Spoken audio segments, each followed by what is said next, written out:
In August of 2020, Hythe Association upgraded its washers and dryers to include credit card payments. When that happened, the process for how you call in a repair changed. So when you go into a laundry room today, you may see a number of signs on the wall, and not all of them are current. So in fact, I'm showing here and put some X's here that not everything you see on the wall is up to date, particularly the website addresses that are given. So if you want to call in an order, you need to first of all find the current machine information and telephone numbers to call, and those are all located on the front face of the machine. So you see them here in these white stickers with barcodes. So you'll need to have that handy before you make a call. And if you find this briefing helpful, I just ask you at the end to click subscribe, and you'll be kept up to date on anything else that I see happening in the community that might be of use. So here for example, is the machine ID shown a little bit larger, and it consists of either 6 numbers or letters. Every machine is a little bit different, and underneath those letters is shown a telephone number and a website address. So this is the machine number, the telephone number to call if you want to make a service call, or you can do it online, and if you do it online, you'll get email updates and more status information about the repair. If you go online, you'll go to cscserviceworks.com.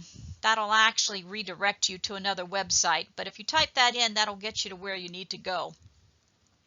What's trickiest to see is that down on the lower left-hand side of the screen is where you'll see a wrench icon, and you should click that if you want to submit a service request. This will take you to a screen that looks like this, where you can enter the 6 alphanumeric characters of your machine and click Submit. Now you get to a more detailed interface where you can enter the type of problem that you have and put in any additional comments that might help make it clearer what's going on. There is a small pull-down arrow to the right of the Select the Issue prompt, and that will give you a whole host of things that you can pick. And you can use this little slider bar too if you want to see even more items that exist that could possibly go wrong for your washer or dryer. But the bottom line is just pick one that's reasonably close, type in the comments, and then enter your name, email, or telephone number and click Complete Request. When you submit the service request, you'll get an email in response to let you know it's in the system, and then when the repair has been completed, you'll get an email that looks very much like this one that says the job has been finished. On rare occasion, you may find that the machine is not in the system. I've had that happen once, and so you can call by telephone, and that number is 877-264-6622.